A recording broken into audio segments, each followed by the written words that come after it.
We falsely think of our country as a democracy when it has evolved into a mediaocracy, where a media that is supposed to check political abuse is part of the political abuse. These commercial entities now vie with the government for authority over our lives. They are not a healthy counterweight to government. They are as big as or bigger than government, and they work closely with government. The most powerful special interest in Washington today is the media, because not only do they give money and lobby and do all the things that industries do in Washington and companies do, but they, of course, control whether or not a politician's mug gets on the tube. Now, that's power. That's the ultimate power in a political realm, is controlling perceptions.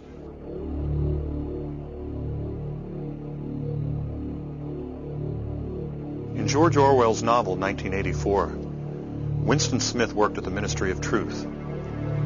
But his job was not to ensure that truth was preserved. Quite the contrary.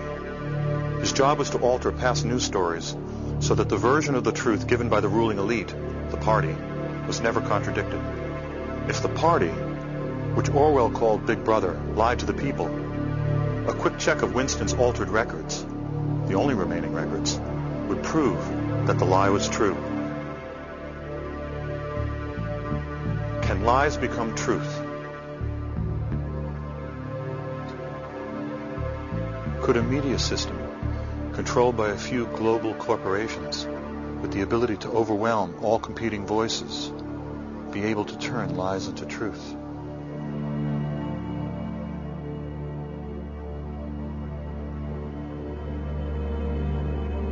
These corporations are not answerable to the people.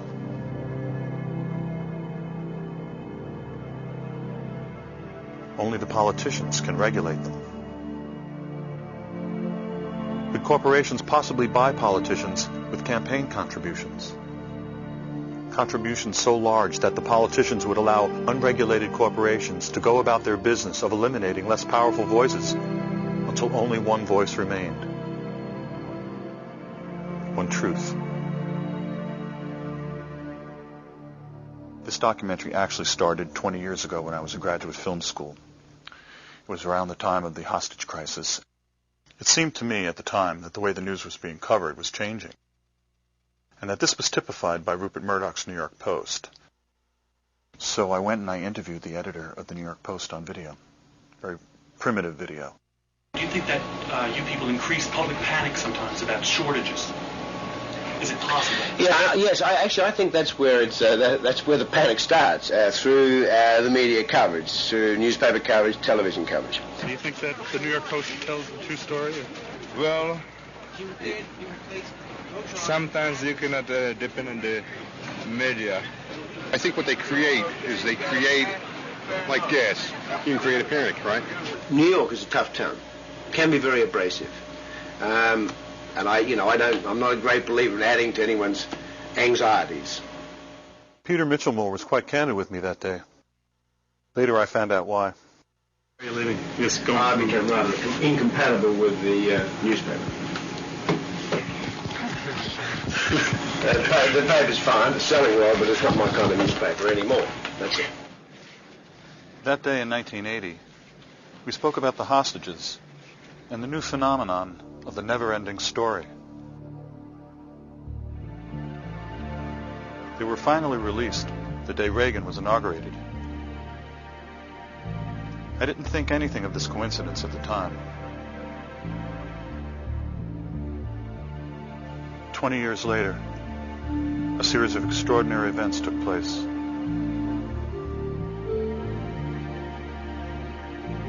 For me, they provided a window. I could see the selling of the Iraqi war, the media's handling of the 2000 election, and the Supreme Court's decision in a new light.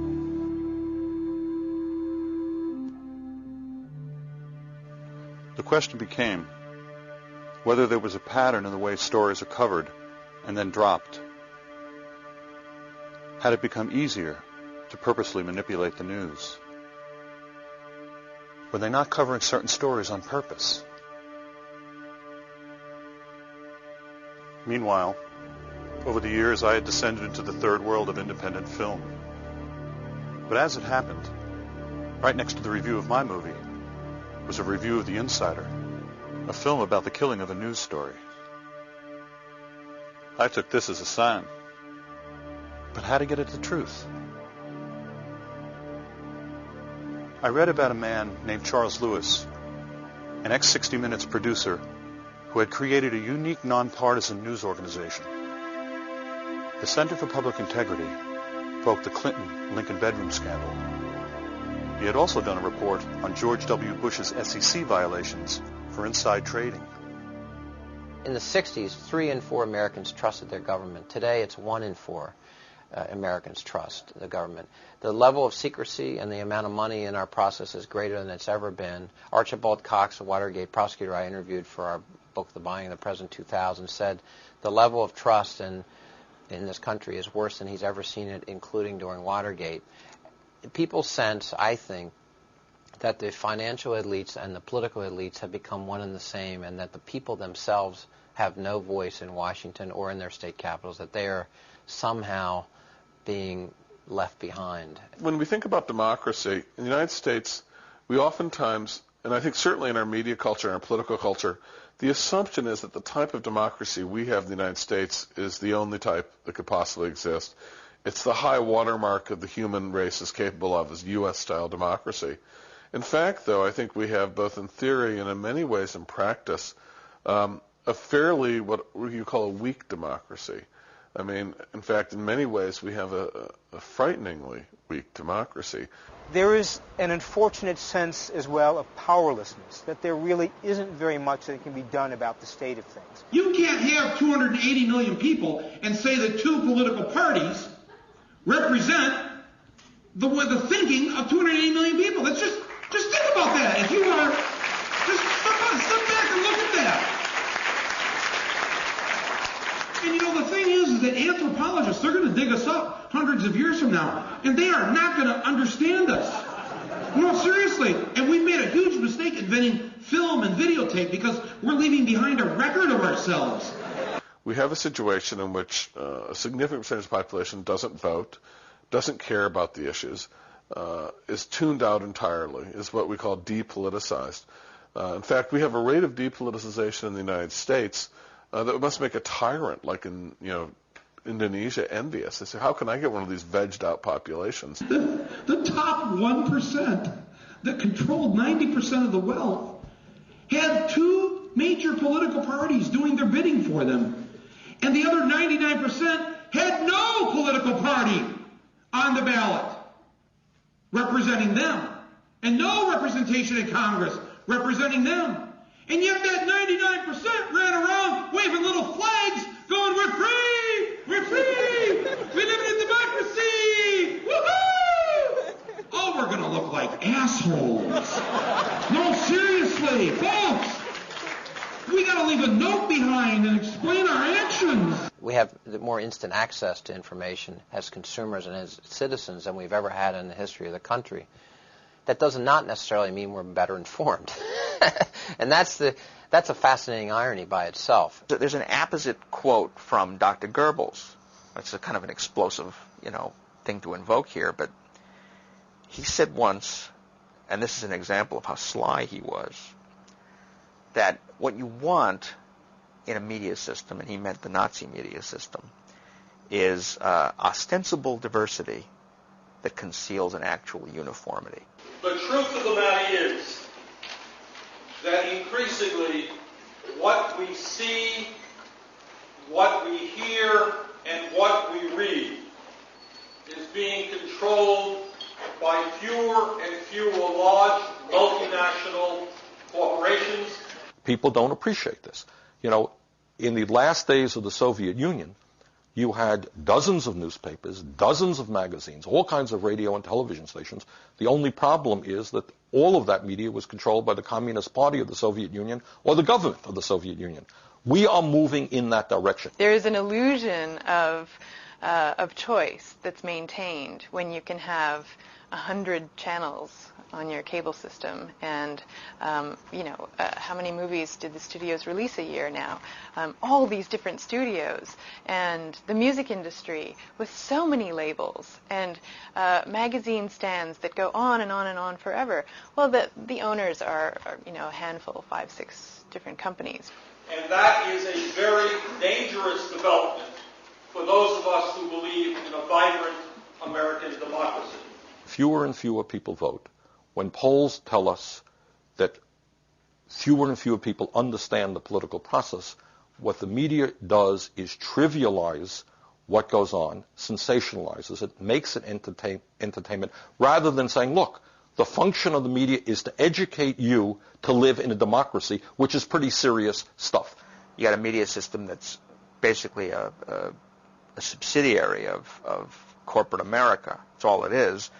You're going to have a media system that will not cover stories of tremendous public moment, while it will overfocus on trivial stories that don't have any resonance at all.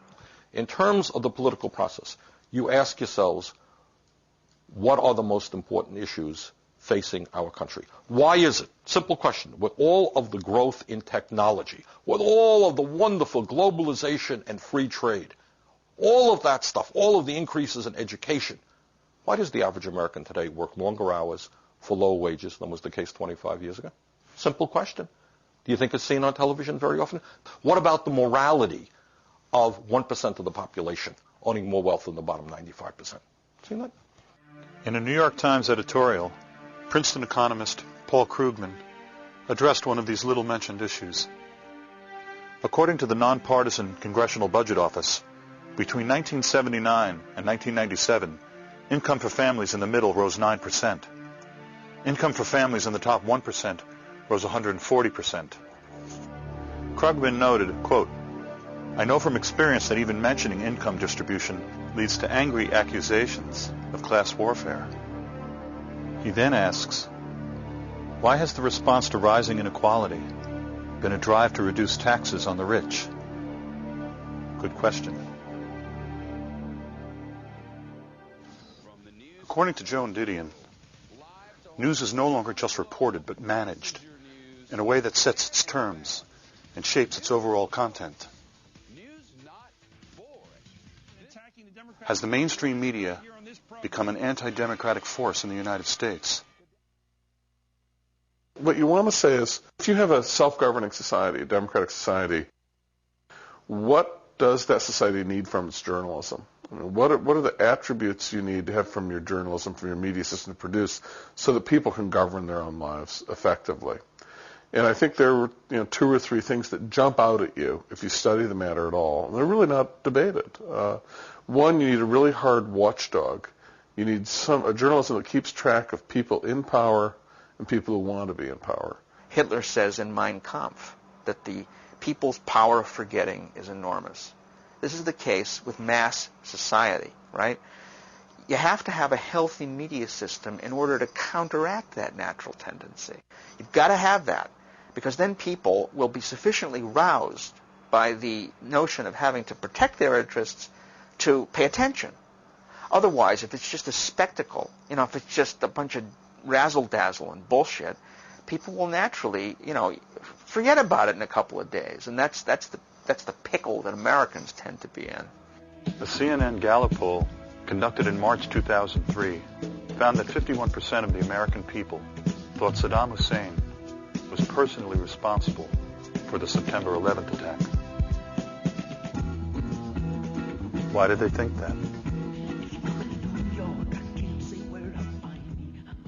Forget about forgetting. They don't know. They don't know. I picked up my local paper today. Yesterday there was a vote in the House of Representatives which would have provided, which passed, which would, if it carries into law, provide hundreds of billions of dollars in tax breaks to a handful of families in this country. It wasn't mentioned in the newspaper. The repeal of the estate tax.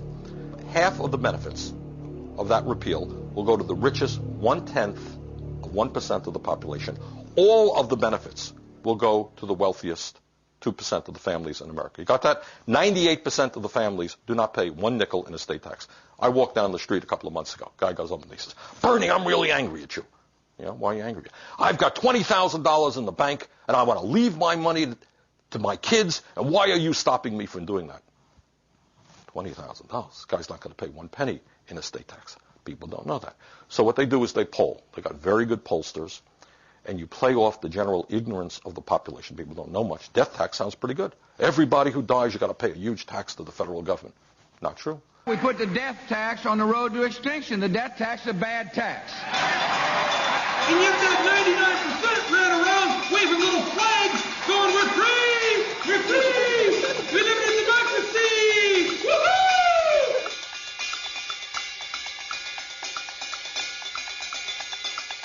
Your job is, if you're at the network, to cover the basics. The basics mean that government, the entire federal government with millions of employees, is boiled down to the White House and the Capitol. You have a reporter at each place, and they're on every night. And that's the extent of your federal government news coverage. It's idiocy. Shocking. It's shocking and it's pathetic. And so you can have an SNL scandal that goes on for years and no one notices because that's an obscure, now defunct agency called the Federal Home Loan Bank Board. Well, how many reporters do you think are down there covering that?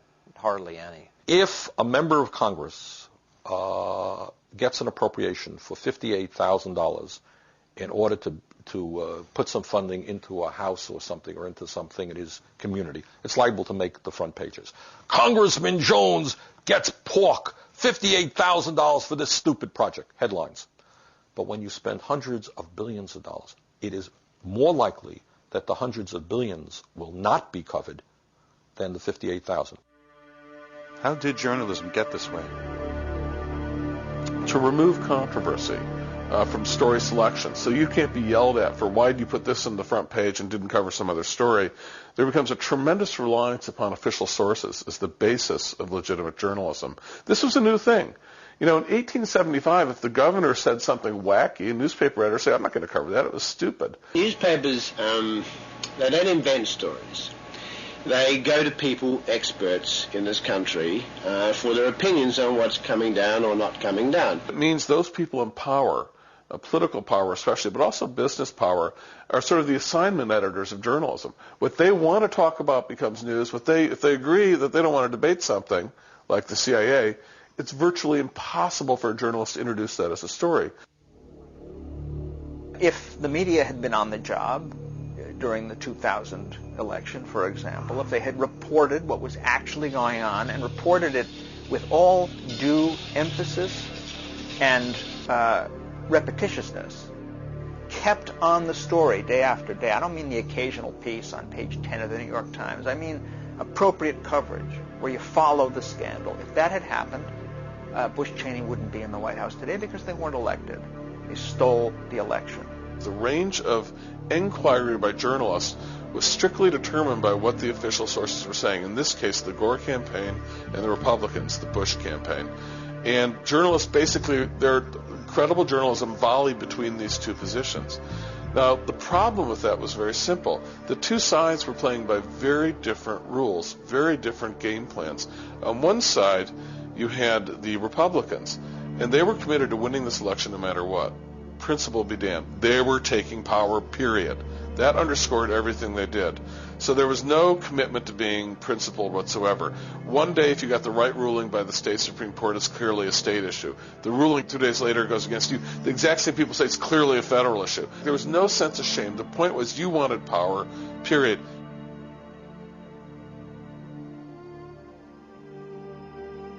And it was an extraordinary propaganda effort by the right because you couldn't even find a Republican dog catcher in Idaho who would disagree. Everyone barked out the exact same line every day. It was Joe Goebbels would have been impressed with the lockstep in which the Republican machine marched in their eagerness to take power and take this election.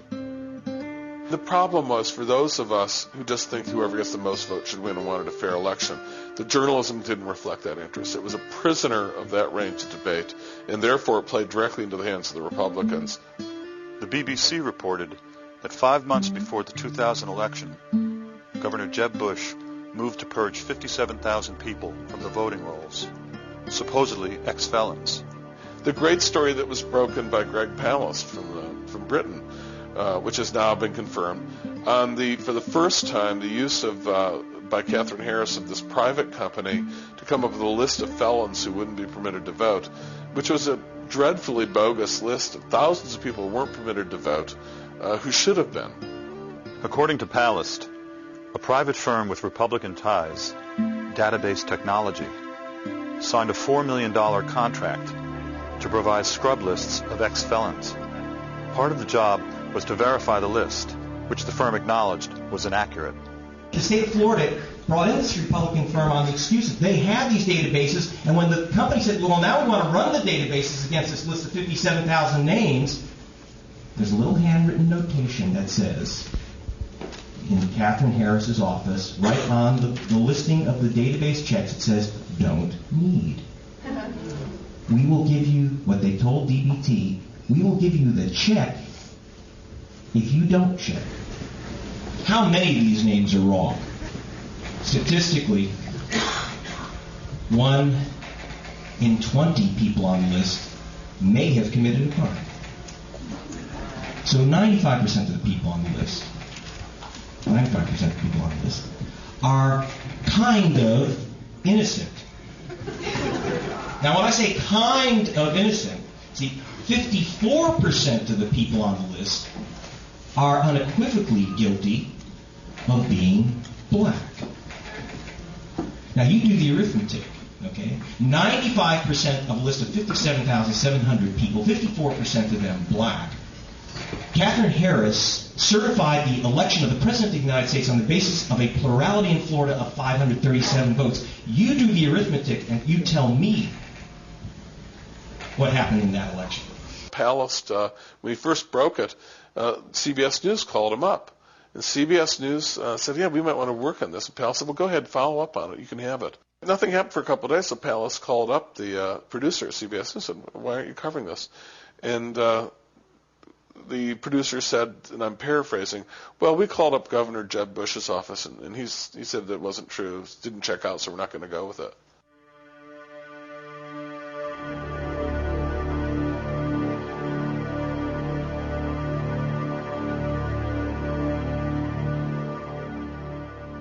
We did not do any kind of frontal, direct investigation of the media for 10 or 11 years, mostly because our information we put out with news conferences and things like that is disseminated through the media. So it would be, I'm being very candid here, it would not behoove me to investigate the media on a regular basis because none of the information would ever be reported and my organization would never be heard from again. And so I'm not stupid. I do recognize that fact. But I have been getting so frustrated, and I decided it was time that we looked at the media. We had half a dozen people working for 6 months, and we investigated, and we found, of course, that the most powerful special interest in Washington today is the media.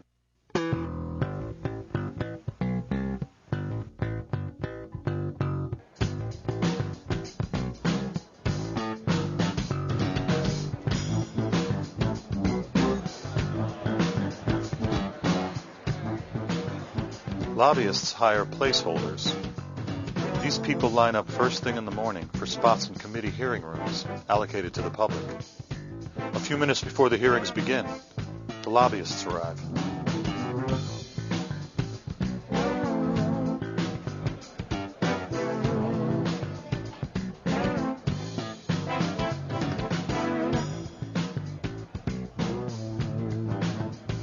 These guys have hundreds of lobbyists. They have nearly 300 lobbyists, paid lobbyists, and they're giving away tens of millions of dollars in campaign contributions, and they control whether or not a politician ever gets on the air all over America. That's power. Being successful lobbying at the FCC or Congress is as important to the bottom line as producing a movie that's a big hit. I mean, it's every bit as important. It's more important. That's basically stealing stuff from government is the key. And this is where the media companies are extremely successful because they, unlike any other corporate lobby, have one thing going for them the others don't. They actually control the means by which the public can actually learn about these debates. You can imagine Exxon would love to have owned the media, or Philip Morris. So that any debate over cigarettes has to go through them. They took members of Congress on 315 all-expense-paid trips around the world. And then you have the FCC regulating the broadcaster, 1,400 privately funded trips. How is the FCC going to tenaciously, aggressively regulate the broadcasters when they're taking trips from them all over the world? Well, of course it's not going to happen, and guess what? It's not happening.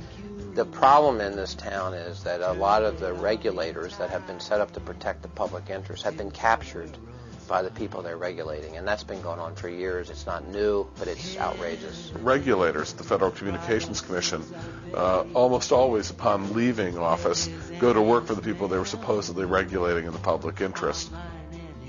Beneath the reported story of greedy Enron executives is a story about the influence of money over government regulators. This is what has happened with the media companies. Had been well designed. Crazy, crazy Jane is dancing. Crazy Jane's the dancer. Crazy Jane's the dance. See her, hero wed on sorrow, offer up tomorrow. Rupert Murdoch. You all know Rupert? Right. Rupert is one of the smartest and most dangerous people in this country. Rupert Murdoch is the primary owner of the News Corporation. In the United States, he owns the Fox News network. But Murdoch's media empire is global. Among his many holdings is a satellite TV service in partnership with the Chinese. Just as he gave a huge book deal to Newt Gingrich, Murdoch gave the supreme Chinese leader's daughter a book contract to write a biography of her father. Well, if I'm going to get my book published in your capitalist society, I have to find a capitalist to publish it. Regardless of whether it's one of Mr. Murdoch's companies or not. The nature of what used to be considered a bribe has morphed into a quid pro quo, an indirect payment, and it's legal. We have massive problems with what I call legal corruption all over America, where the system has been gamed by various powerful interests, and it's all disclosed, of course. Of course, no one reads it, and the media doesn't generally report it. Don't get me started. And so this is a wink and nod exercise with rampant corruption, and the American people kind of actually, in a very interesting way, viscerally understand that things are corrupt. I was a producer at 60 Minutes and worked in network television for 11 years, ABC and CBS, 60 Minutes, and I was an investigative reporter for those places. And I quit one day. My story led the show. I quit because the idea of everything being simplified down to good guys and bad guys and, the formulaic infotainment thing was getting a little old for me. I decided that I didn't want anybody telling me what to investigate, and I was going to decide myself what to investigate, and I was going to take as long as I needed, not 2 weeks, to solve a 20-year-old unsolved murder. Today, we're up to 35 people. It's, knock on wood, been very exciting, but that's how it got here. So. You have this contracting of ambition about what should be covered and what the public has a right to know about. The price of power in Washington, who really makes money and who really benefits from the decisions. What will pass for investigative reporting is though someone may get a hold of an early report from some committee that's about to come out, or an inspector general's report that's going to castigate the secretary of this or that. And so you'll breathlessly go on the air and, you'll say ABC News has learned or whatever the network is, and you'll be out of breath and it's all exciting and you're holding up a report and it'll look like the faceless minions that comprise the network, hundreds of them out there ferreting information out for you to serve the public. It's complete bunkum, of course. It's not happening at all.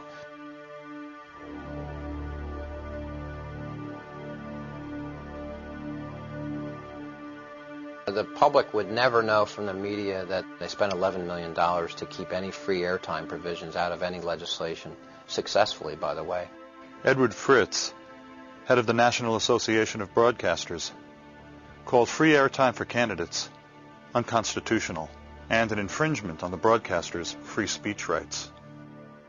You have reached the stage in American politics, and I'm not kidding you, where the issue is not a debate over ideas. You have a point of view, I have a point of view. Who should that person support? That's what democracy is about. The issue is whether ideas at all matter. You look like a nice fellow. Nice wife. You have any kids? Yeah, two. Okay. Why wouldn't I want to vote for you? One of the strange things about it is that politics is now presented in terms of politicians and not politics. I don't think the media are interested in politics. They're interested in politicians, which is a wholly different subject. Media corporations don't cover the news when it comes to politics anymore. The political news coverage in 2000 was half what it was in 96. 96 was half what it was in 92. The third leading source of revenue for the media today, broadcast media, happens to be political ads. So if you're a politician, the only way you get heard is with ads. In 1981, the media was getting $80 million from political campaigns for ads. Today, the last campaign, they got $1 billion.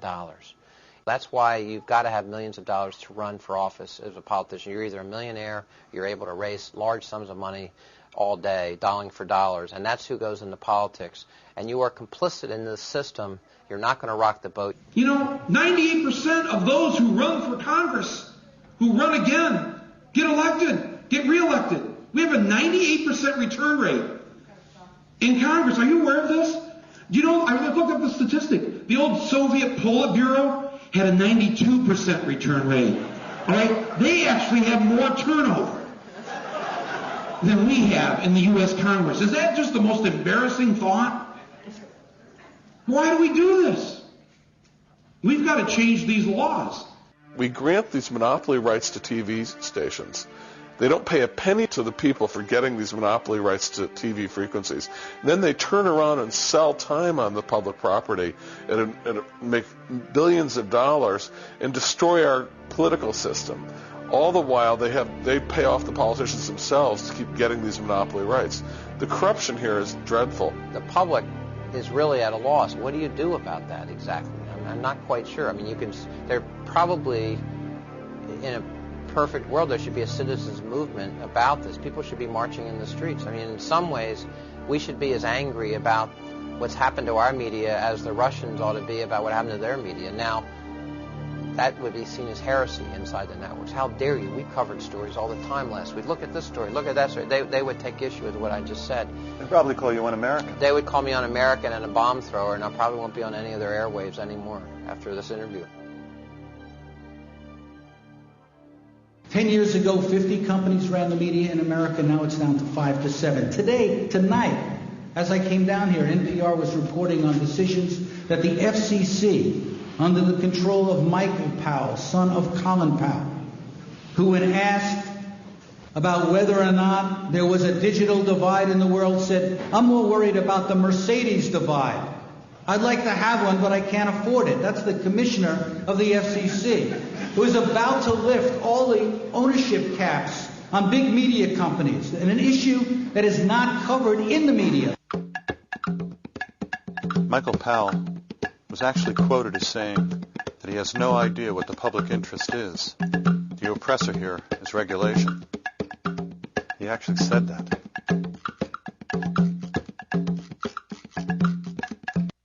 Michael Powell and Republicans in the office at the FCC, we were on the verge with our campaign of making major changes to the rules and the public interest obligations of broadcasters.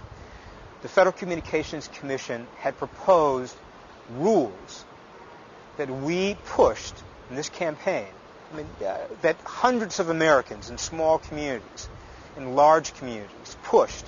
We were going to get rules that would make local broadcasters much more accountable to their interests. Those rules were proposed once Bill Kennard was out of office and Michael Powell was in office. Those rules went into a drawer. They were never voted on. Starting with Ronald Reagan, The holy grail of deregulation has been sold to the public, and the news media has largely ignored its disastrous results. Once the Reagan administration was done, there were more rules, but they called it deregulation. It's almost this Orwellian use of language where you create new rules, but the rules change because they benefit industry, and you call it deregulation. And you say deregulation, and people feel that's good because people like deregulation. People like fewer rules.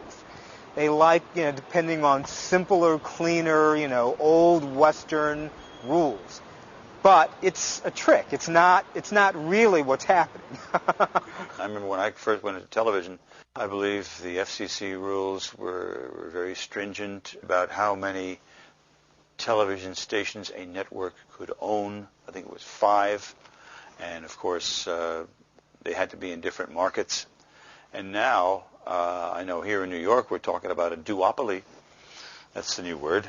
You have the probability, it looks like right now, that News Corporation will be the owners of the Post, Channel 9, and Channel 5 in the one New York marketplace. So, yeah, the regulations have eased considerably.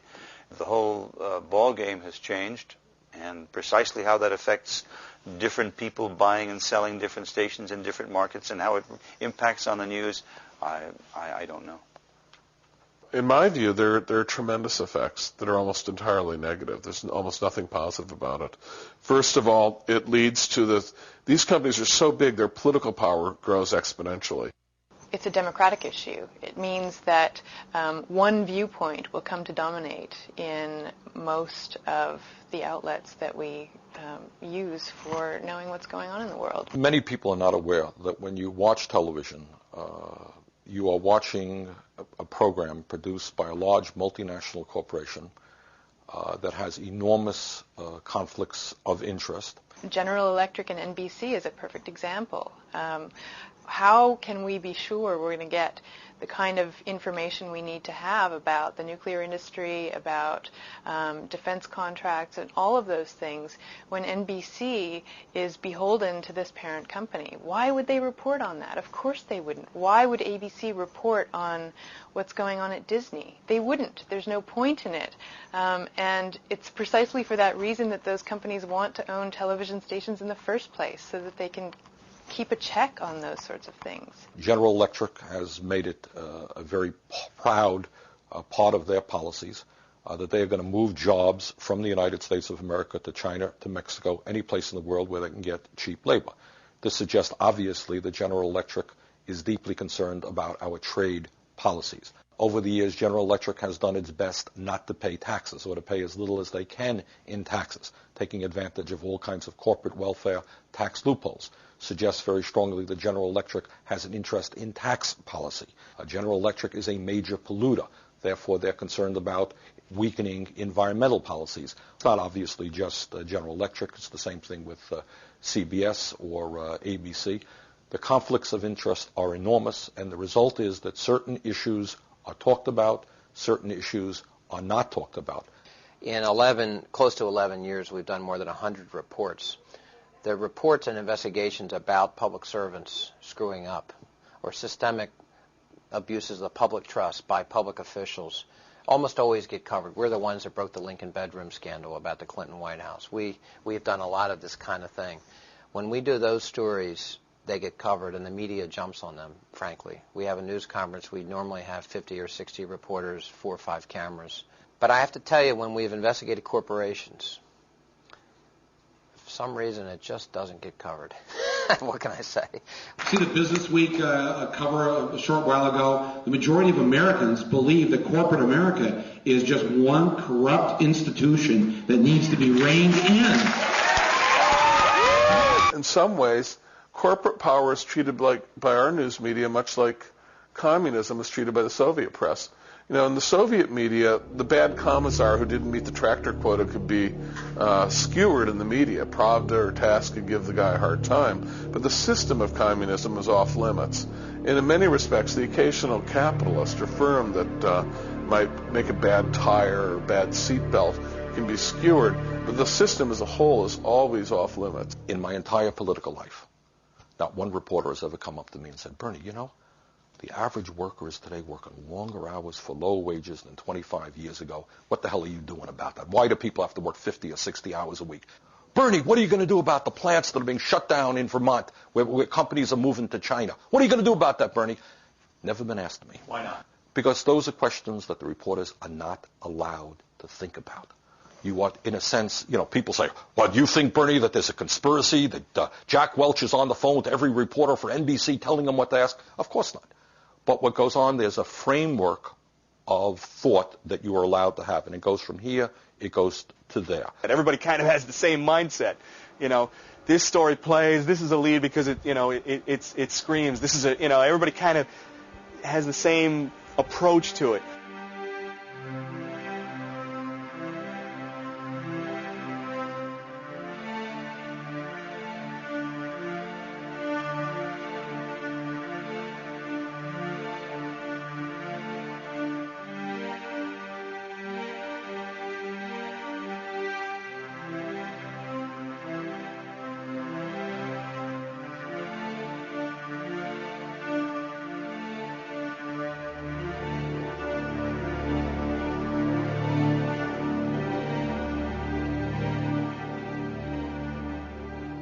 Everybody knows about Enron and how the guys at the top managed to cash out very handsomely while preventing the pensioners from withdrawing their money in time to prevent complete ruin, financial ruin.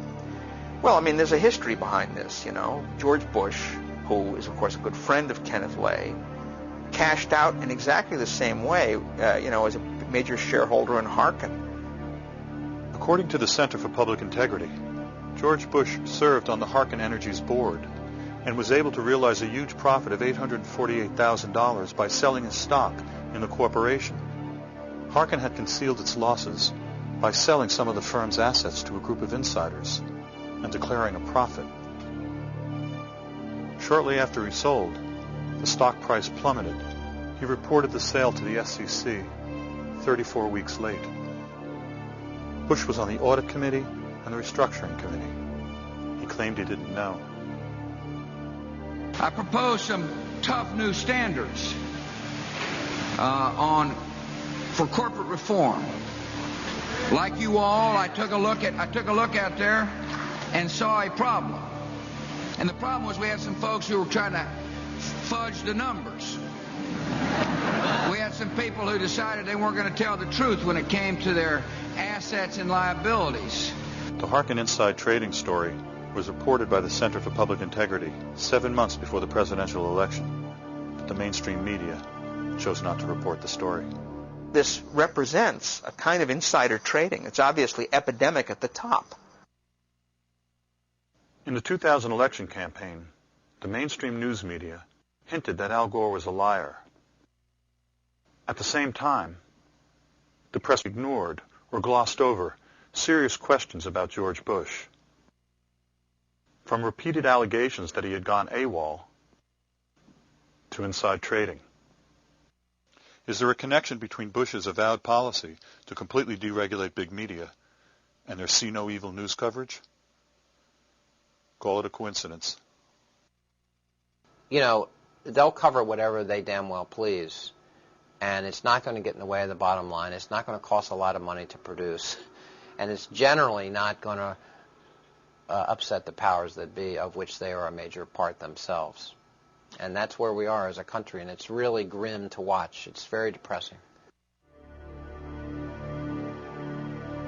Bush made millions of dollars as governor of Texas, and his father is now making millions of dollars as a worker for Carlyle, making millions of dollars thanks to the policies of his son. His son has all around him in the White House and throughout the government all kinds of people from Lockheed Martin. And Lockheed Martin's making out like a bandit because of the war on terrorism. This is a scandal of such magnitude, you know, that you'd think that the press would be thanking its lucky stars that it happened on their watch because it's such a great story. No, it's too big for them to cover.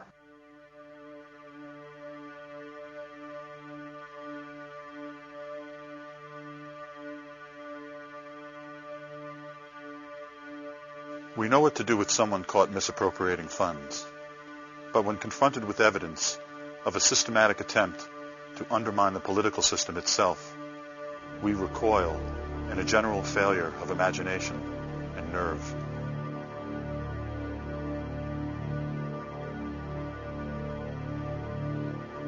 Gary Sick, an American diplomat, wrote a book called The October Surprise, in which he argued that the Reagan team seems to have basically meddled in the situation to make sure that the hostages didn't get released before Election Day.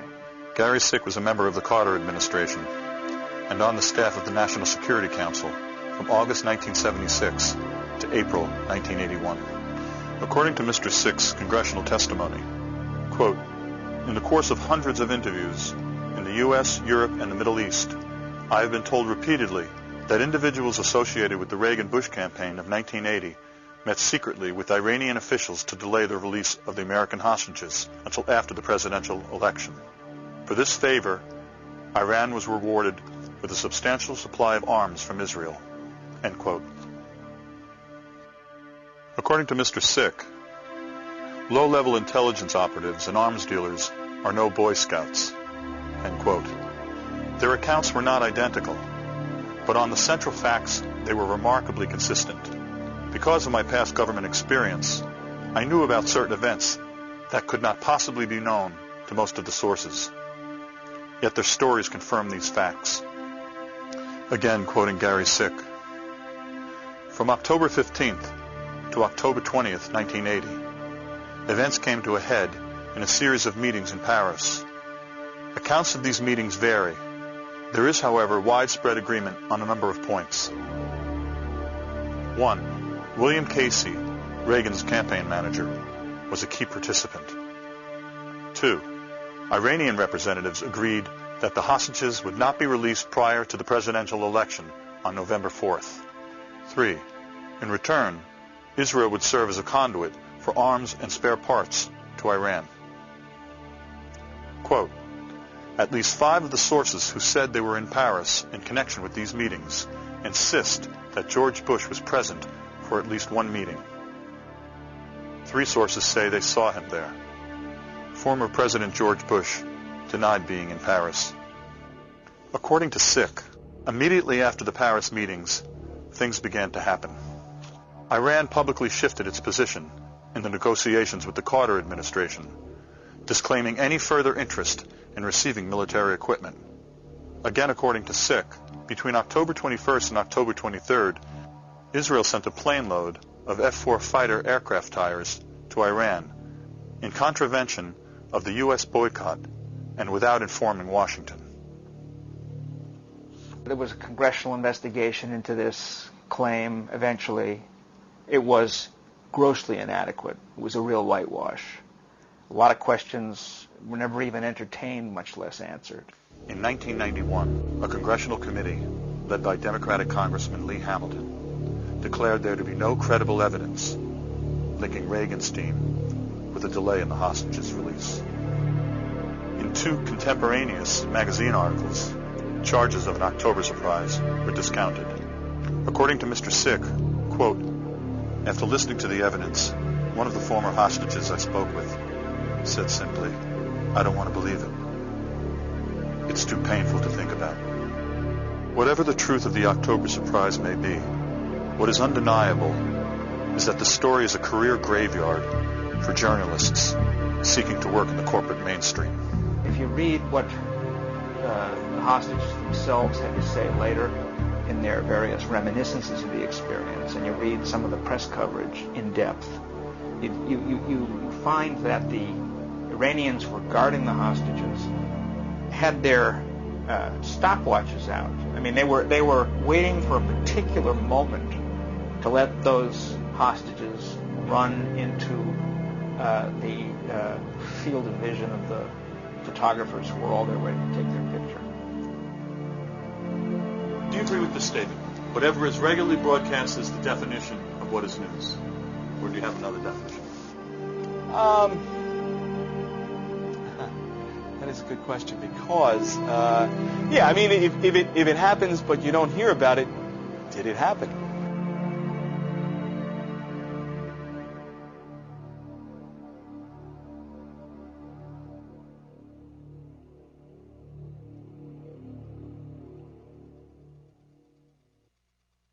But by and large, on the right at least, media and concern about media is at the top of the list.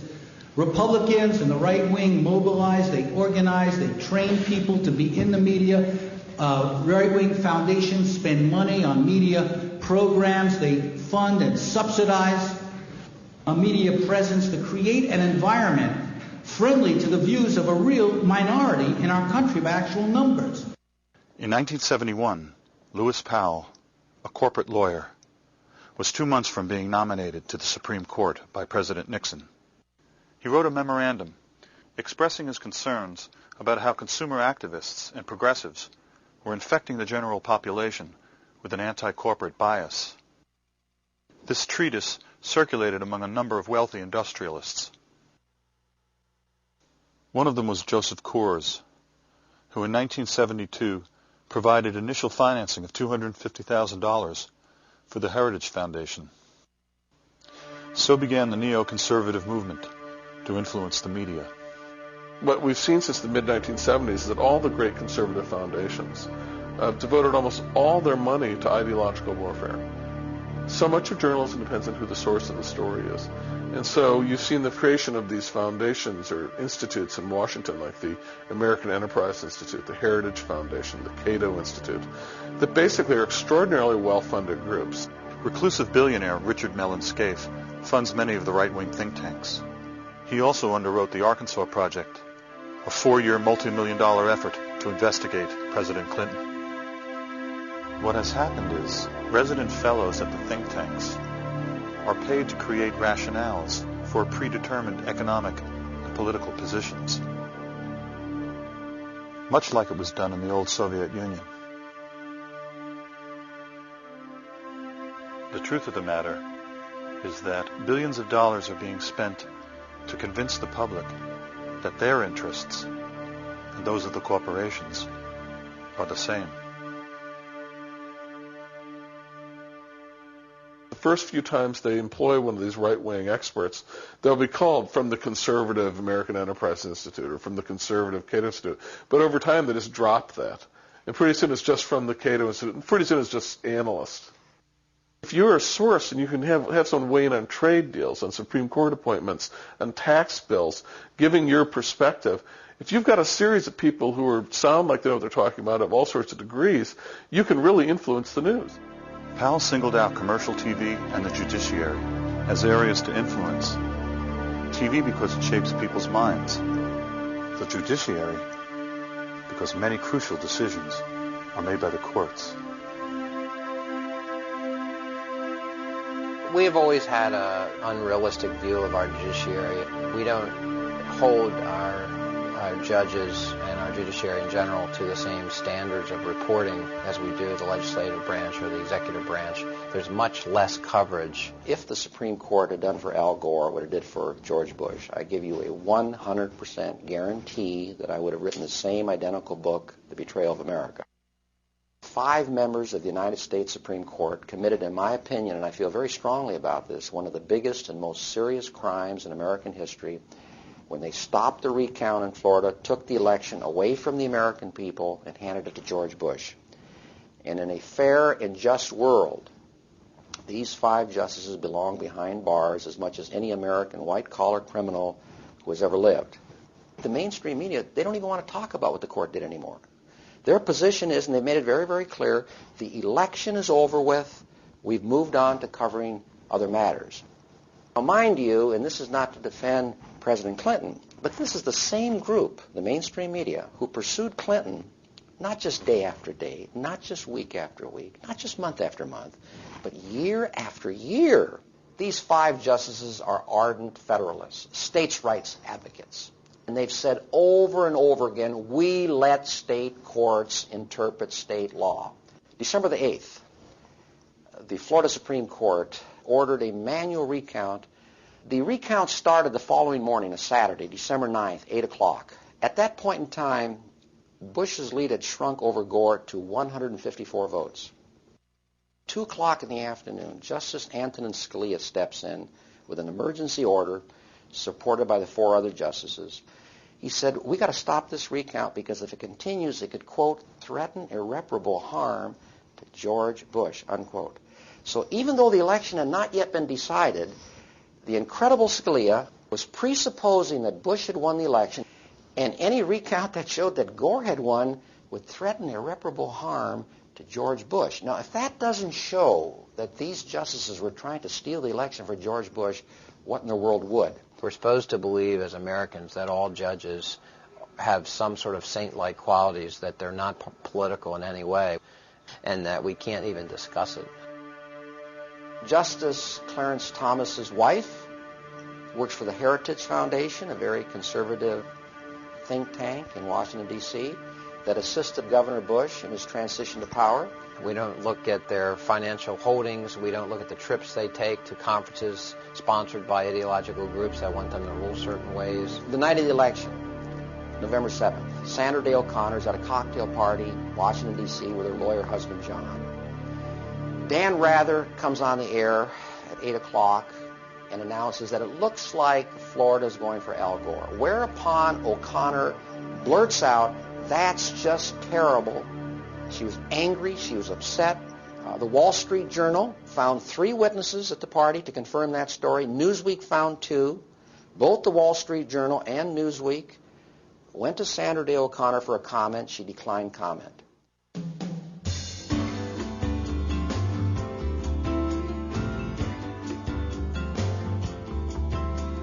Tommy sat at his computer. Eugene Scalia is widely considered to be one of the most qualified lawyers ever nominated to the post. The ties that bind Scalia and Bush's lawyer Ted Olson, who argued before the Supreme Court, come together in the Federalist Society, a judicial group with close ties to corporately funded think tanks. Society members like Judge Santel in turn reject media regulation. Conservative judges have ruled that constraining the reach of media corporations violates their free speech rights. If you read the First Amendment, there's no question but that free speech rights are rights that belong to citizens. They're individual rights. They're our rights. In the 70s, we started to get this new idea of commercial free speech. This is a very, very peculiar notion, commercial free speech. Because what it does is it casts corporations, corporate entities as persons, which they're not. I mean, they're not people. You can't find their graves anywhere, unfortunately. The First Amendment has been warped so that we understand it now as a way to essentially allow people who own media license to do whatever they want to do with the media that they own, with the property that they buy. The First Amendment becomes a barrier to understanding our responsibilities in a democracy. Free speech, when you're talking about the media, it's just a fundamentally disproportionate right. My speech is equal to and as free as the speech of AOL Time Warner when they have this platform of access to the world that, I'm one person. Somehow, the freedom to inform the general public has become the exclusive right of media corporations. Giving them free speech rights was a perverse move. And in fact, it was the kind of thing that conservatives, rock-ribbed conservatives, had ruled out, as recently as the 40s. During the Clinton administration in 1996, behind closed doors, the rules of the airwaves were rewritten. In radio, all regulation was literally thrown out. Small independent stations were bought up. Localism disappeared. Companies like Clear Channel went from owning a few stations to owning over 1,100 and dominating whole markets. But something else happened.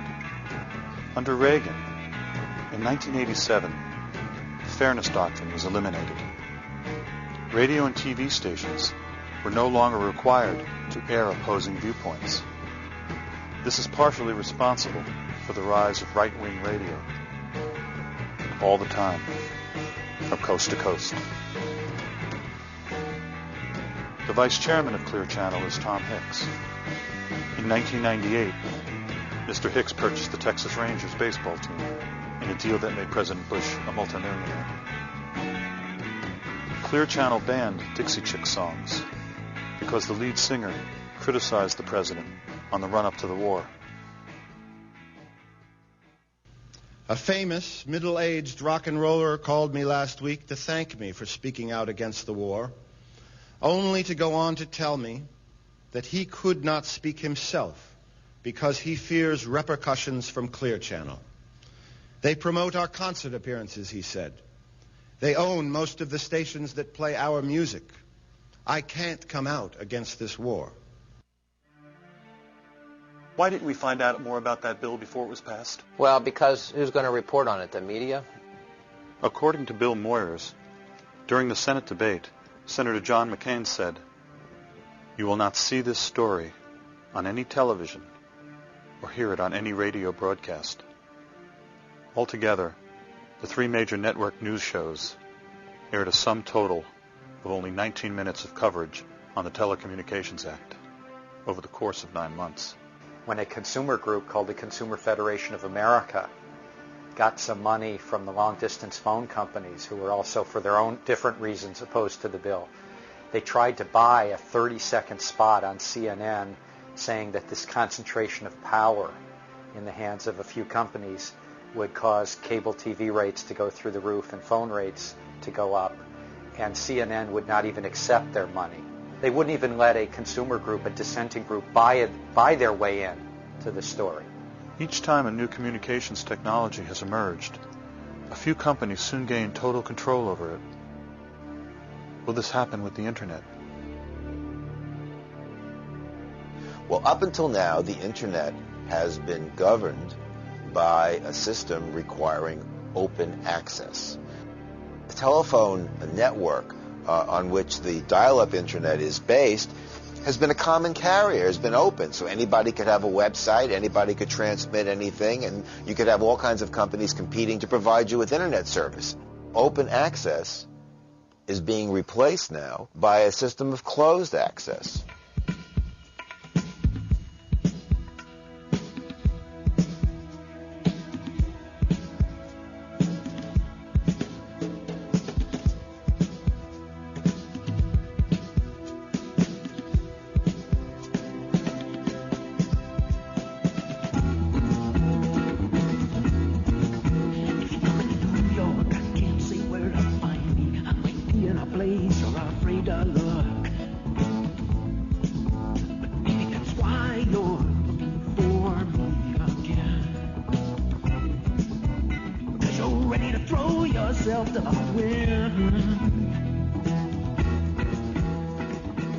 So companies like AOL, Time Warner, and Comcast, and Paul Allen's Charter, they're opposed to any kind of open access rules.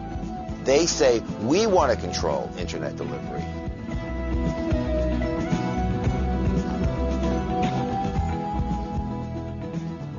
I'll tell you something that I remember in the late 70s, that there were all these people who were like, cable television as panacea. It reminds me a little bit of, oh, the web will solve every problem. We'll have a level playing field where your new website will be able to compete with Disney and Murdoch and Viacom's new website. No.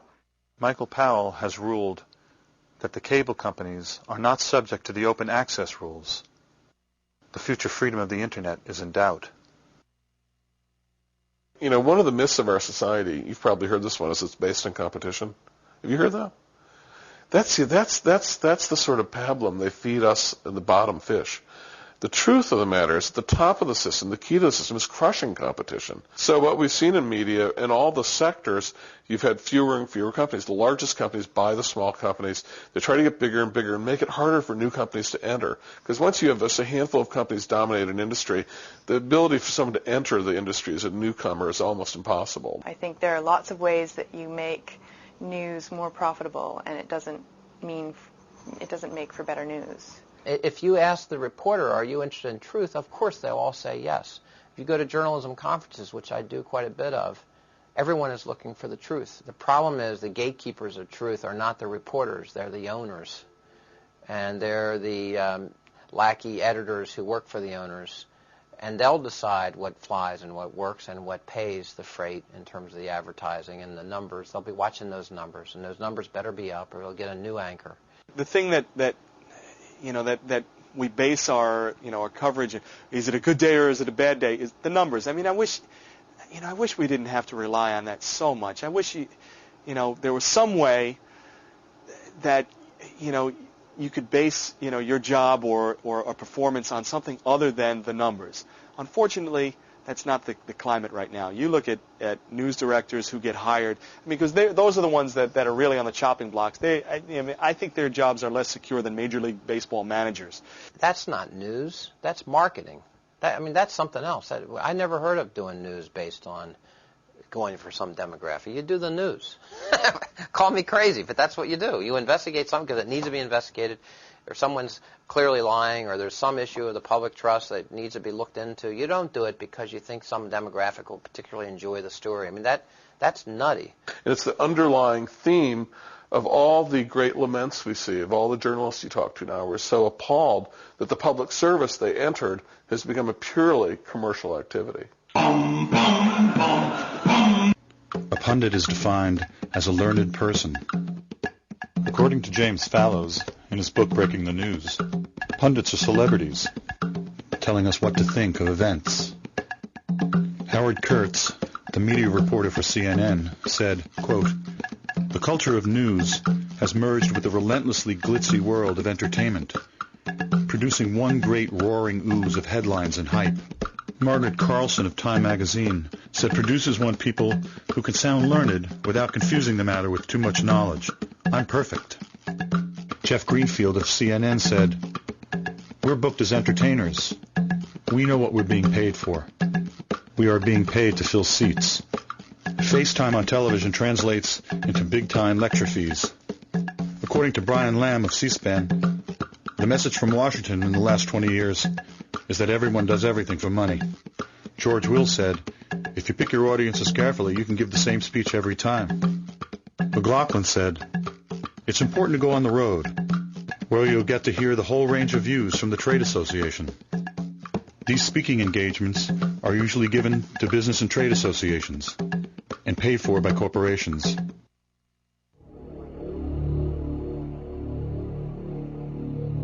The whole essence now almost of selling some sort of regressive policy like getting rid of Social Security or environmental regulations is to dress it up in some name that suggests just the opposite.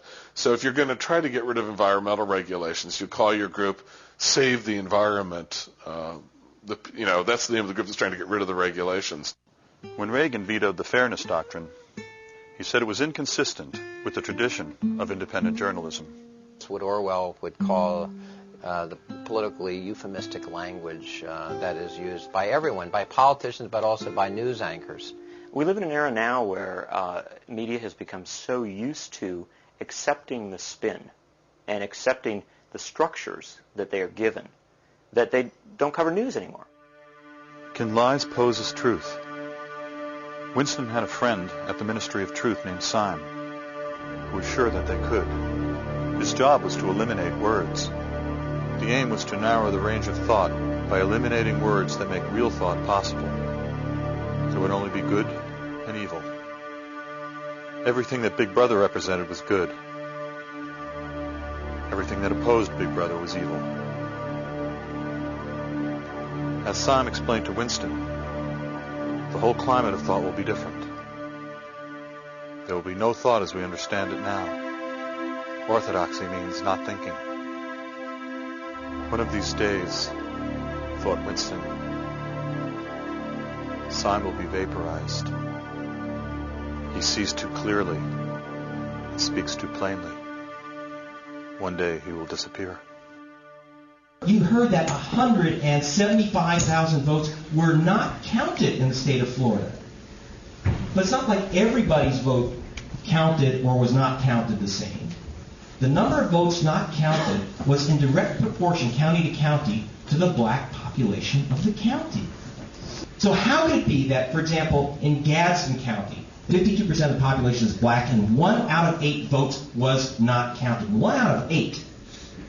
Whereas in white counties like Citrus, almost all white, only 1 in 200 ballots was voided. How did this happen? And I go down to Florida. I go to Leon County. We're all looking at chads, the guys looking at the hanging chads and all that. And they make it sound like it's this big mysterious deal checking the ballots in Florida. A big hunk of Florida votes by paper ballot, which is read by machine. If you ever took like the SAT and used those number 2 pencils, you stick it in the machine, they read. It's an optical reader. So they had a practice voting machine set up in a supervisor's office in Tallahassee. And so I took out my pretend ballot, and I voted for Nader, and I voted for Buchanan. And I stuck the Buchanan-Nader ballot into the voting machine. And it came back. I stuck it in again. Came out. I said, okay, wait. I'm trying to vote here, and it won't take my ballot. He said, of course not. You marked it for 2 candidates. You made a mistake. They won't accept a mistake on the ballot. I said, what do you mean? All those votes were voided in Gadsden. Now, Leon County's a white county, Tallahassee. Gadsden's right next door to Black County. I said, oh, well, see, there's this switch. And in the black counties, like Gadsden, the same exact machines were set to accept ballots with errors. They would accept, you make a mistake on your ballot, very easy to do on a paper ballot, like you circle a name instead of check it off. The ballot's accepted, it's voided, your vote doesn't count. And in more of the white areas, it was set on reject so that if you made a mistake and you voted, it came back to you, you were given a fresh ballot, and you got to vote again. And the losers in this were the American people, whatever your political views, because we all have a right to have the person who actually won the election take power. We all have the right to there be a fair count. Helen Thomas, Dean of the White House Reporters, was quoted as saying that Bush is the worst president she has covered, the worst president ever. At President Bush's pre-war news conference, for the first time in 40 years, Helen Thomas was not allowed to ask a question. She had disappeared. A chill wind is blowing in this nation. A message is being sent through the White House and its allies in talk radio and Clear Channel and Cooperstown. If you oppose this administration, there can and will be ramifications.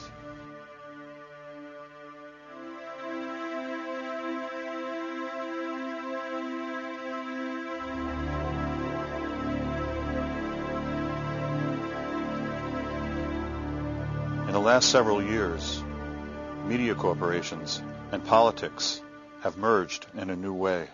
Murdoch is a brilliant man who, what he has done and has had a tremendous influence in the worst possible way on culture and on media in the United States and throughout the world. And what he does it in England and he does it in the United States. His shtick is appealing to working class people and taking them to the right. And he does this through violence. He does this through super patriotism.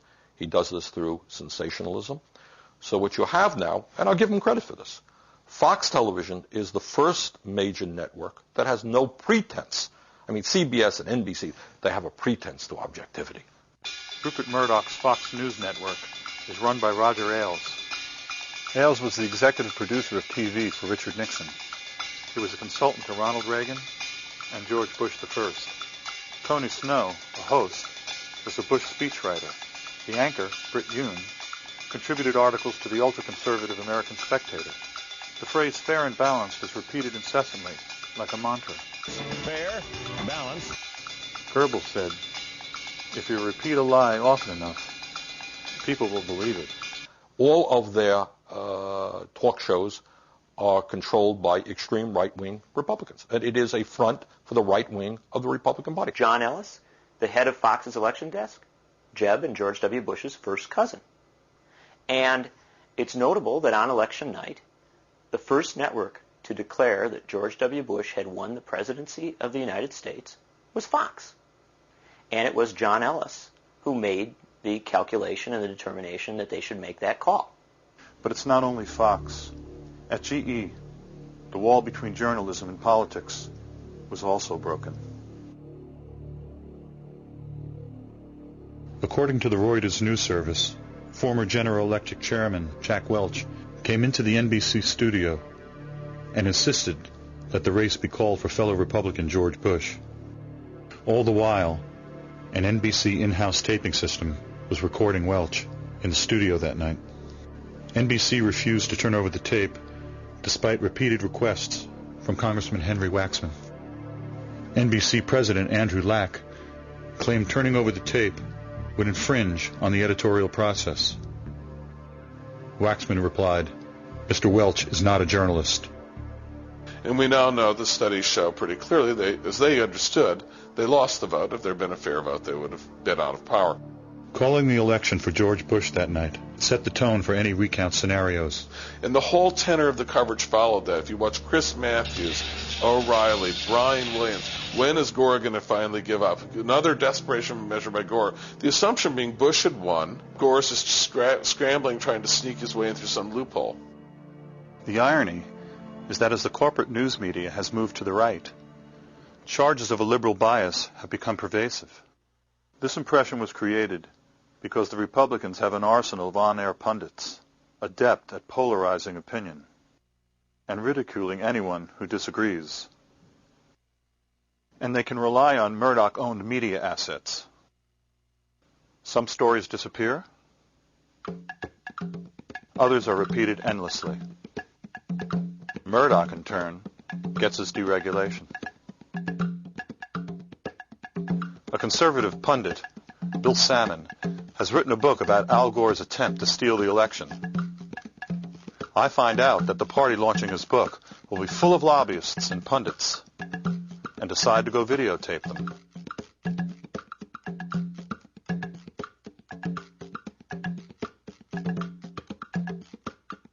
Funny thing is, these behind-the-scenes operators don't like to be taped.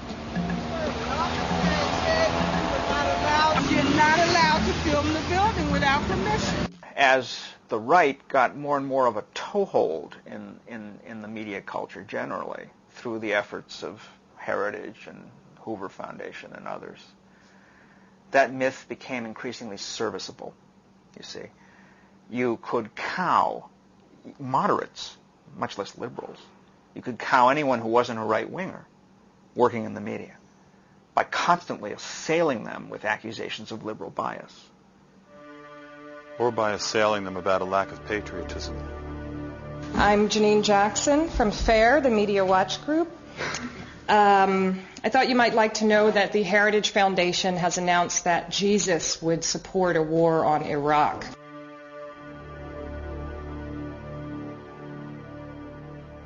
The argument is no longer made that news media are hard on Republicans and easy on Teddy Kennedy and Ralph Nader. That's not the argument. That argument is so ludicrous as it doesn't even pass the giggle test. The argument now simply redefines left-right entirely in ways that drop out core issues of class, core issues of corporate power. The media does not discuss the growing, inequity between the rich and the poor and the disappearance of the middle class. I could go on and on and on. There is no evidence whatsoever for the claim that there's a liberal bias in the media. It's based entirely on a stereotypic view of the reporters themselves, many of whom may be liberals. Probably they're centrists by now. But the fact is that their own personal views have nothing to do with what gets on TV. Winston Smith worked at the Ministry of Truth. His job was to alter past news stories so that the version of the truth given by the ruling elite was never contradicted. One of the most troubling things about the media's handling of the 2000 election came a year later. A consortium of major news organizations hired the respected National Opinion Research Council, called NORC, to inspect the 170,000 uncounted votes. NORC was not allowed to characterize its findings. The media companies did that. And the disturbing thing is that they hid the truth by distorting the Florida Supreme Court's actual ruling, which called for the counting of all votes where the intent of the voter was clear. According to the BBC's Greg Palast, who watched the Newark counting operation firsthand, one counter said, quote, "It screamed at you. If someone circled Gore, exactly who do you think they wanted as president?" The consortium did not comment on the exclusion of tens of thousands of clearly marked ballots, which the Newark data reveals. Instead, the consortium came up with a tortured analysis that showed Bush would have retained a lead under one method of counting, just the undervote. On December 24th, 2000, on NBC's Meet the Press, the moderator, Tim Russert, said the following: "Florida, Florida, Florida is over. The board is now retired." And that was pretty much the end of the mainstream news media's coverage of the Florida recount and the Supreme Court's decision to stop the counting of votes. Had Nicaragua had an election like this and the Sandinistas won, the very people who won the Republican election would have insisted that we not only invade Nicaragua, but that all the people who engineered the election be held for war crimes. They know that they're not there serving at the will of the American people. They know that they stole this election and they created this fraud by keeping African Americans away from the polls. They know this. And they know they have very little time to enact their agenda because they know that they're going to get the crap beat out of them next time. Forget what the media is telling you, okay? This guy ain't going to last, all right? He knows it. They all know it. But if they would do this, if they would stoop this low to steal our White House, what else would they do? What else are they capable of? What else are they capable of? I want to know. So what we have here is not the sunlight of democracy, but the dark, ominous shadows of totalitarianism, despotism, fascism.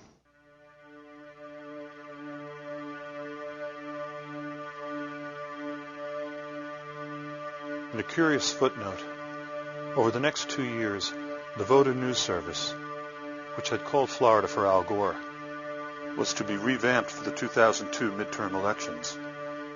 Suddenly, exit polls had become unreliable. Then, on election night 2002, they weren't used. There were vague statements by the mainstream news media. As it turns out, the major networks own the Voter News Service. My guess is that the Voter News Service got it right on election night when they called Florida for Al Gore. According to congressional testimony, at that time, the Voter News Service projected Gore winning Florida by 7.3%, the equivalent of more than 300,000 votes.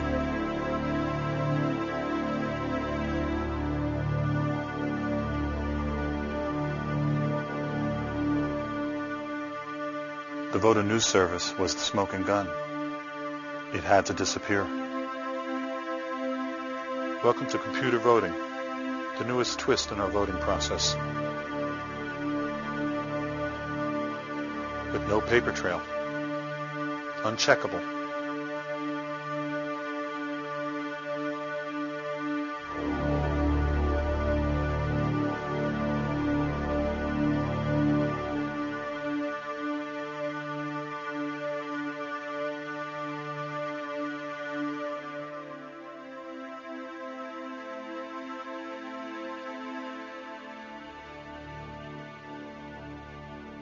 That's what everybody remembers as Big Brother. That's the cliche from 1984.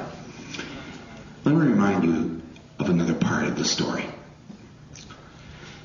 The leader realized that he needed the permanent war in order to frighten the people into giving up their rights. What happens when a group of people have unaccountable media power and can redefine the rules without being questioned?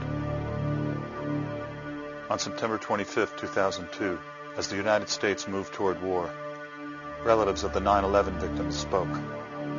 this press conference was not on the evening news. My brother Jim Patorti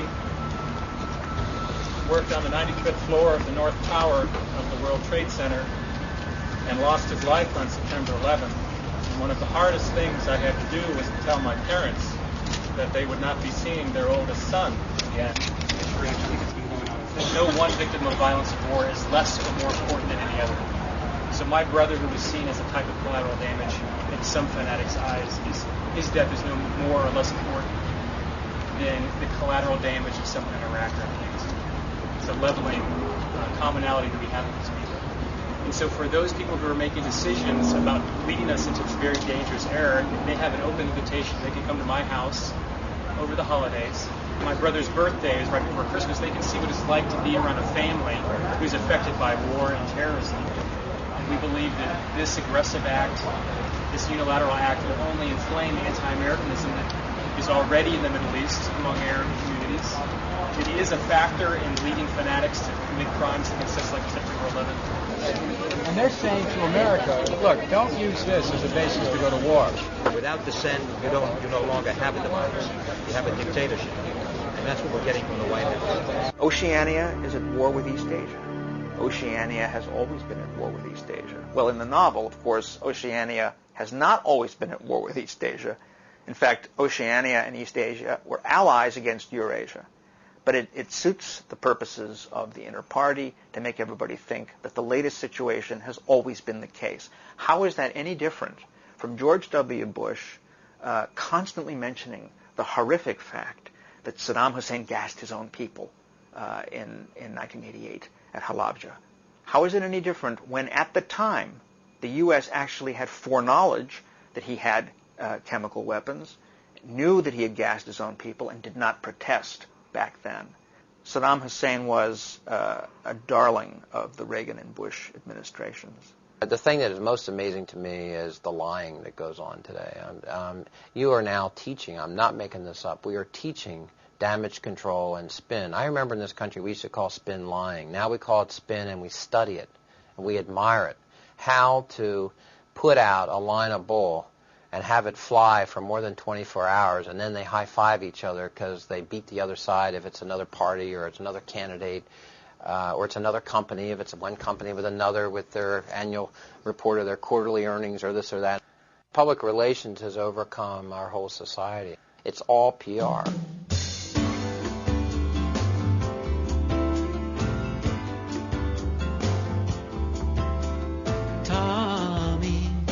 Sat at his computer, turned it on and tied in to the world's mind.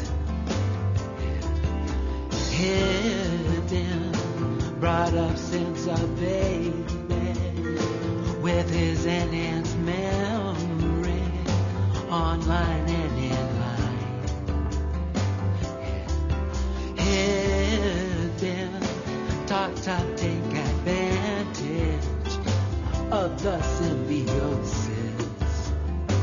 He'd been well designed. Crazy, crazy Jane is dancing.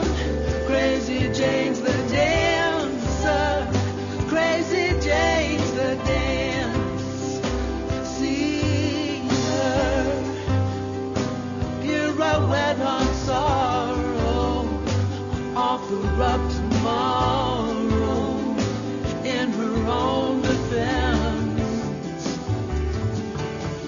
Tommy had been taught to tell you anything that better kept the world flying.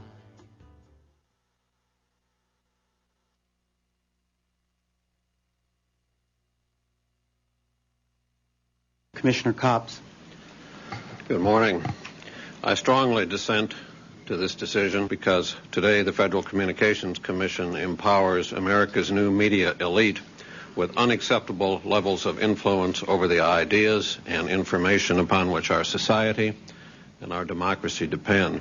At issue is whether a few corporations will be ceded enhanced gatekeeper control over the civil dialogue of our country, more content control over our music, entertainment, and information, and veto power over what the majority of our families watch, read, and hear. Radio deregulation gives us powerful and relevant lessons. When Congress and the Commission remove radio concentration protections, we experience massive and largely unforeseen consequences. Diversity of programs suffered. Homogenized music and standardized programming crowded out local and regional talent. Creative local artists found it ever more difficult to obtain playtime. Editorial opinion polarized. Competition in many towns became non-existent as a few companies brought up virtually every station in the market. This experience ought to terrify us as we consider visiting upon television and newspapers what we have inflicted upon radio. Concerns about the degradation of broadcast content do not justify government manipulation of consumer choice. Degradation is just an elitist way of saying programming that one does not like. The decision allows the giant media companies to buy up the remaining local newspaper and exert massive influence over a community by wielding 3 TV stations, 8 radio stations, the cable operator, plus the already monopolistic newspaper. The decision further allows the already massive television networks to buy up even more local TV stations so that they could control up to an unbelievable 80 or 90% of the national television audience. Where are the blessings of localism, diversity, and competition? I see centralization, not localism. I see uniformity, not diversity. I see monopoly and oligopoly, not competition.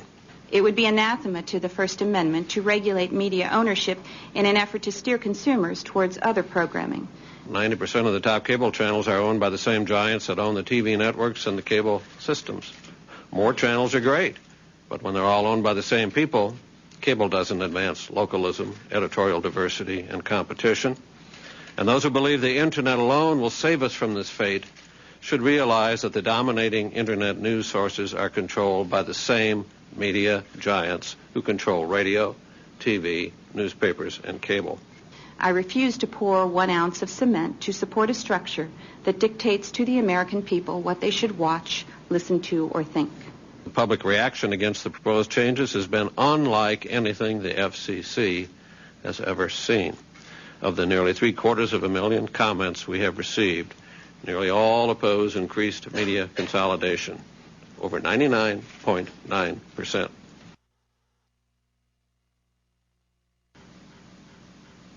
Those commissioners voting in favor of the item signify by saying aye. Aye. Those opposed signify. The item is adopted. Thank you. This meeting is adjourned. Mass regulation of the mass communication is the end of democracy. I said mass regulation of the mass communication is the end of democracy. I said mass regulation of the mass communication.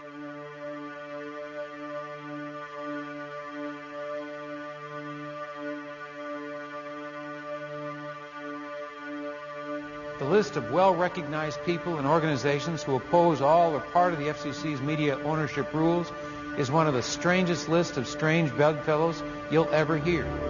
Opponents include Walter Cronkite, William Safire, the National Rifle Association, the U.S. Conference of Catholic Bishops, the National Organization for Women, Senator Jesse Helms.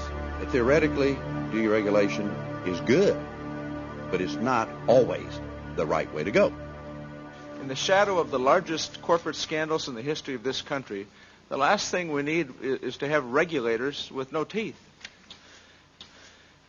I believe it appears to me so evident that the big interests were served here at the expense of the public interest. Would you not agree with me that today those who most aggressively celebrate your decision are the biggest economic interests in broadcasting in this country? Are they not the ones that are celebrating your decision? I have no idea who's celebrating our decision. You really don't? Are you kidding me? You say they're modest changes. Clearly they're not modest changes when in nearly 200 cities, newspapers will be able to buy the television station. You say that it'll promote more competition. Nonsense. The evidence suggests that is simply not the case. You say that there will be few mergers and acquisitions. Of course, that stands logic on its head. And you say the court made us do it. The court didn't make you do it. I mean, this is the old joke in the movie, who are you going to believe, me or your own eyes?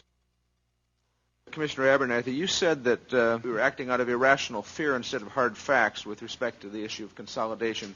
Is there any evidence that you see with respect to consolidation, particularly with respect to radio in recent years and also television, that would suggest we have an irrational fear of consolidation?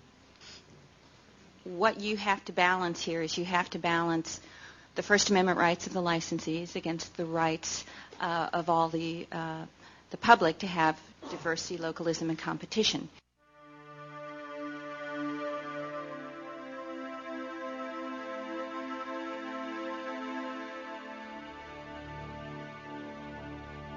The founders did not anticipate the protections for commercial speech that we now have, and nor did they anticipate essentially the warp to the sense of the First Amendment that has occurred really since the 1970s.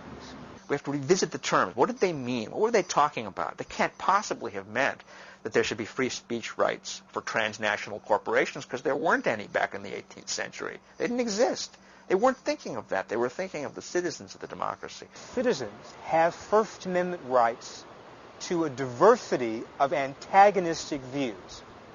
Media reform is something that is absolutely crucial.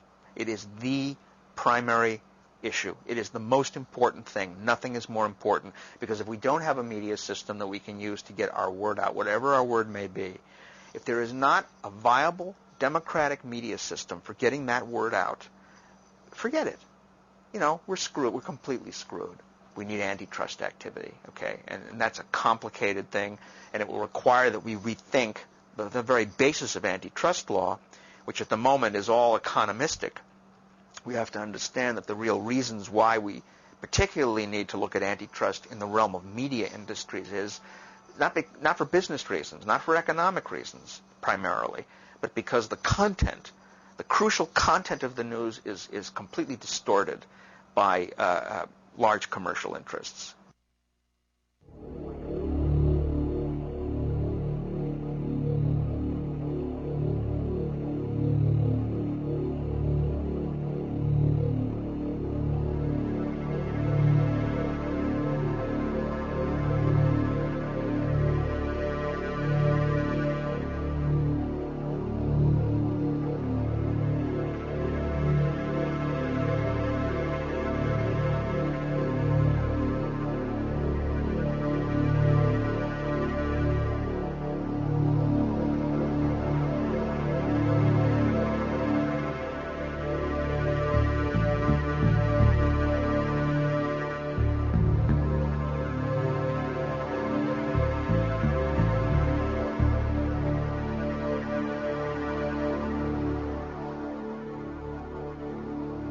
Some reporters have compared George W. Bush to Ronald Reagan.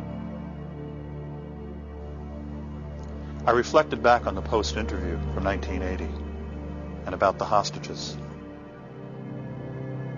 How often do major news stories get buried down the public memory hole while a lie is turned into truth?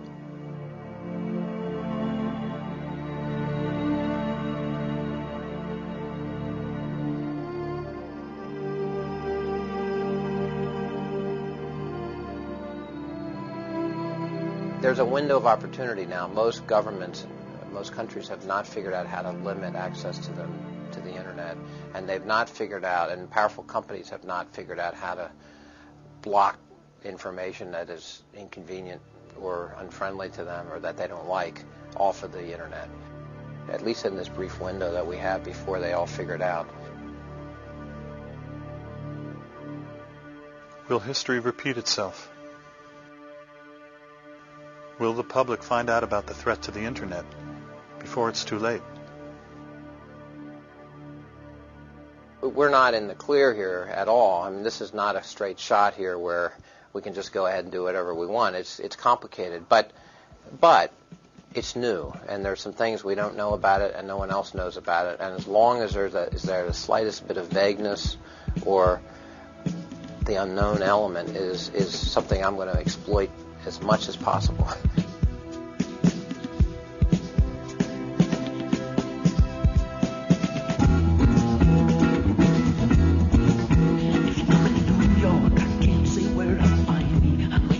Place you're afraid of.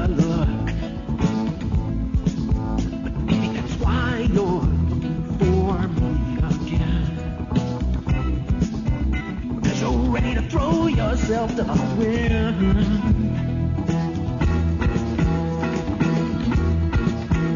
My friends are late and a new horse, hard luckers, low-lifers, fools of course. Anyone else who can love the worst that I am. You know what I mean? I'll throw myself to the wind.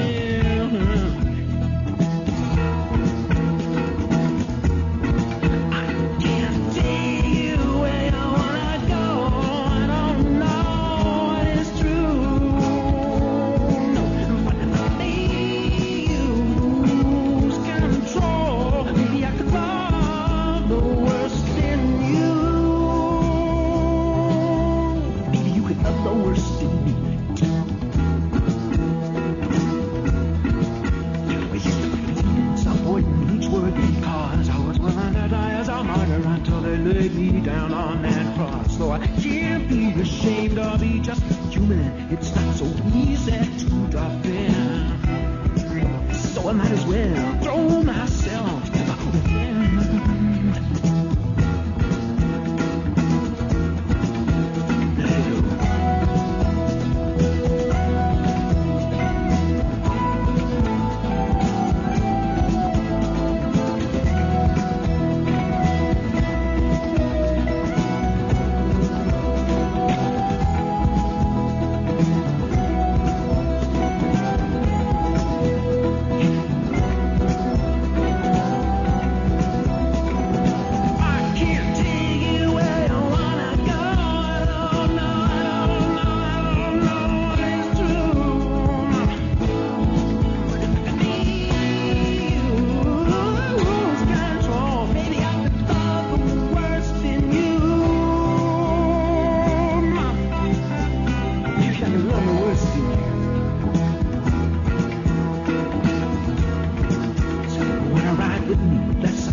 Like I'd get somewhere, and the world turned out to be drowned, and we were fools if we tried, 'cause we'd only end up where we started from again.